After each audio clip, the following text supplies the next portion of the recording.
India vs England 150 run வித்தியாசத்துல வேற லெவல்ல ஜெயிச்சது சிறுவன் அபிஷேக் சர்மா பாத்தீங்கன்னா 135 ரன் எடுத்தாரு. அவர் அடிச்ச ரன்னை கூட பாத்தீங்கன்னா இங்கிலாந்தால அடிக்க முடியாம 97 ரன்கள்ல பாத்தீங்கன்னா ஆல் அவுட் ஆகி சுருண்டுட்டாங்க அப்படின்னு தான் சொல்லணும். நிறைய பேர் கிரிக்கெட் வீடியோ பாக்குறீங்க, நான் லைக் பண்ணாம ஷேர் பண்ணாம பாக்குறீங்க. ஃபர்ஸ்ட் எடுத்தோடனே சொல்றேன், நிறைய பேர் பாக்குறீங்க, கொஞ்சம் லைக் அண்ட் சப்ஸ்கிரைப் பண்ணிட்டு பாத்துட்டு கொஞ்சம் நிறைய பேர் ஷேர் பண்ணிடுங்க அப்படின்ற ஒரு ரெக்வஸ்ட் வச்சு நம்ம வீடியோக்குள்ள போயிடலாம். லாஸ்ட் T20 மேட்ச் பாத்தீங்கன்னா வேற லெவல்ல நடந்துச்சு. 5வது மேட்ச் நடக்குது. இத பாத்தீங்கன்னா ஆல்ரெடி 3ல இந்திய அணி ஜெயிச்சிருச்சு. ஒரு மேட்ச்ல இங்கிலாந்து ஜெயிச்சிருந்துச்சு.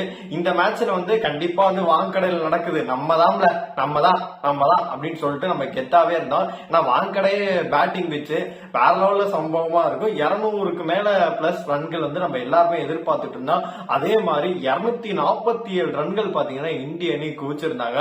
முக்கியமா சொல்லணும்னா அபிஷேக் சர்மா 136 ரன்கள் அடிச்சு வேற லெவல்ல ஃபார்ம்ல இருந்தாரு அப்படின்னே சொல்லலாம். மத்த எல்லாரும் பாத்தீங்கன்னா சொற்ப ரன்கள்ல அவுட் ஆயிட்டாங்க. எனக்கு மேட்ச்ல என்ன சம்பவங்கள் நடந்துச்சு, யாரெல்லாம் எப்படி விளையாண்டாங்க அப்படின்னு சொல்லிட்டு எல்லாத்தையுமே நம்ம ஃபுல்லாவே பாத்திரலாம். எடுத்தோடனே பாத்தீங்கன்னா டாஸ் இந்திய அணி தோத்துருச்சு. சூரியகுமார் 3 தடவை டாஸ் ஜெயிச்ச மேடம், இந்த தடவை தோத்துட்டோமே அப்படின்னு சொல்லிட்டு ஃபீல் பண்ணிக்கிட்டு இருந்தாரு. ஆனா அந்த ஃபீலிங்க்கு எதுவுமே எல்லாம் பாத்தீங்கன்னா டீம் ஒர்க்கா நல்லா பண்ணிட்டாரு. இருந்தாலுமே பேட் தான் அவருக்கு இன்னுமே படவே மாட்டேங்குது, விளையாடவே முடியாத மாதிரி இருக்காரு. தொடர்ந்து 5 மேட்ச் பாத்தீங்கன்னா டக் ஆகிட்டு இருக்காப்ல, அதாவது சொற்ப ரன்கள்ல ஆட்டம் வளர்ந்துட்டு இருக்காரு. இந்திய கேப்டனா ஒரு ரேஷியோலாம் நல்லாவே வச்சிருக்காரு. இருந்தாலுமே பாக்குறதுக்கு ரொம்ப பரிதாபமான நிலைமையில தான் இருக்காரு அப்படின்னு தான் சொல்லணும். இந்திய அணி ஃபர்ஸ்ட் எடுத்தோட பேட் பண்ண வந்தாங்க. சஞ்சு சாம்சன் 16 ரன்களுக்கு பாத்தீங்கன்னா அவுட் ஆயிட்டாரு. 2 6 மட்டும் அடிச்சுட்டு அப்புறமேட்டு அபிஷேக் சர்மா நிதானமா நின்று விளையாண்டாரு. 17 ரன்கள்லயே பாத்தீங்கன்னா 50 அடிச்சுட்டாரு. இது வரைக்கும் பண்ண எல்லாத்தோட ரெக்கார்டையும் பாத்தீங்கன்னா முறியடிச்சுட்டு இருக்காரு. ரோஹித் சர்மா இவங்க எல்லாரும் பாத்தீங்கன்னா ஒரு ரெக்கார்ட் பண்ணி வச்சிருப்பாங்கல்ல, அது 24 வயசுல இருந்த சிறுவனா பாத்தீங்கன்னா எனக்கு முறியடிச்சிருக்காரு. இது அவரோட 2வது செஞ்சுரி அப்படின்னு தான் சொல்லணும். அப்புறம் திலக் வர்மா நம்ம மும்பையோட டீமோட இடம் இதுல சம்பவம் பண்ணுவாரு அப்படின்னு சொல்லிட்டு இடம் எதிர்பார்த்துக்கிட்டு இருந்தோம். அவர் பாத்தீங்கன்னா 24 ரன்ல அவுட் ஆயிட்டாரு. பெரிதும் எதிர்பார்க்கப்பட்ட சூரியகுமார் யாதவ் பாத்தீங்கன்னா 2 ரன்கள் அவுட் ஆயிட்டாரு. வராரு போறாரு அப்படிதான் இருக்கு.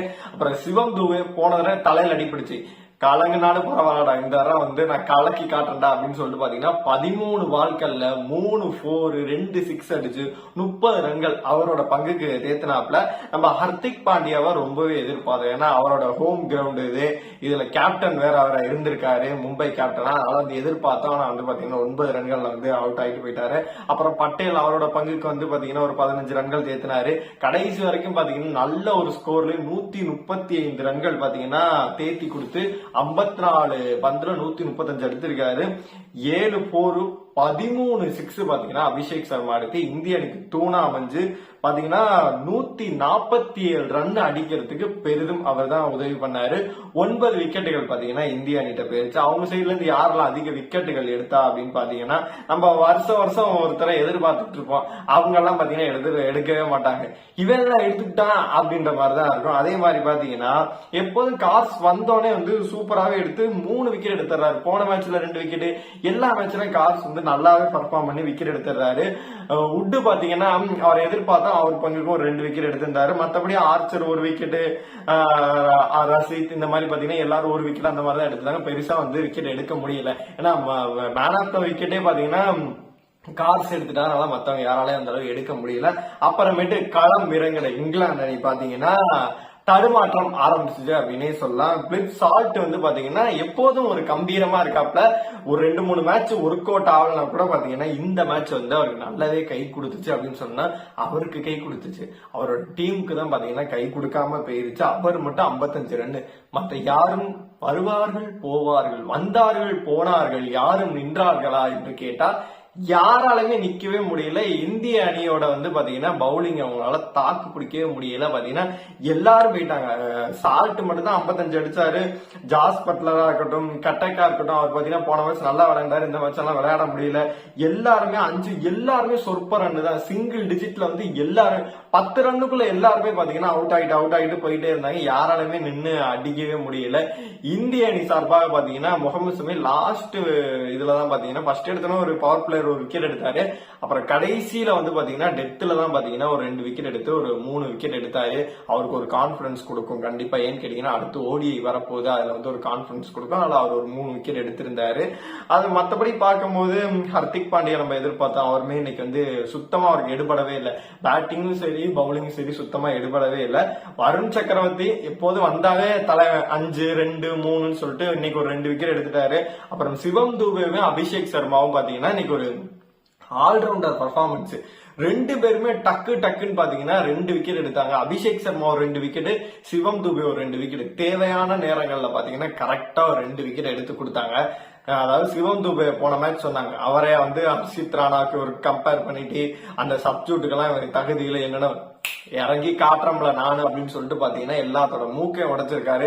ஆல்ரவுண்டர் பர்ஃபார்மன்ஸ் தான் அப்படின்ற மாதிரி பாத்தீங்கன்னா அவருமே ஒரு 2 விக்கெட்டை எடுத்திருந்து சூப்பராக பெர்ஃபார்ம் பண்ணாரு. ஓவராலா நீங்க பார்க்கும்போது இந்த மேட்ச் ஜெயிச்சதுக்கான முக்கியமான காரணமே பாத்தீங்கன்னா அபிஷேக் சர்மாவை மட்டும்தான் இருக்க முடியும். 135 ரன் அடிச்சது மட்டும் இல்லாம பாத்தீங்கன்னா 2 விக்கெட்டுகளை எடுத்து இந்திய அணியை 150 ரன்கள் வித்தியாசத்துல பாத்தீங்கன்னா ஜெயிக்க வச்சிருக்காரு. 97 ரன்களுக்கு வந்து அவங்க ஆல் அவுட் ஆக்கிட்டாங்க. 97 ரன்களுக்கு வந்து பாத்தீங்கன்னா ரொம்ப மோசமா வந்து இங்கிலாந்து அணி சுருண்டிருக்காங்க. அடுத்து 3 ஓடிஐ வரப்போகுது. அதுல நம்ம ரோஹித் சர்மா, விராட் கோலி எல்லாத்தையுமே எதிர்பார்த்து காத்திருக்கலாம்.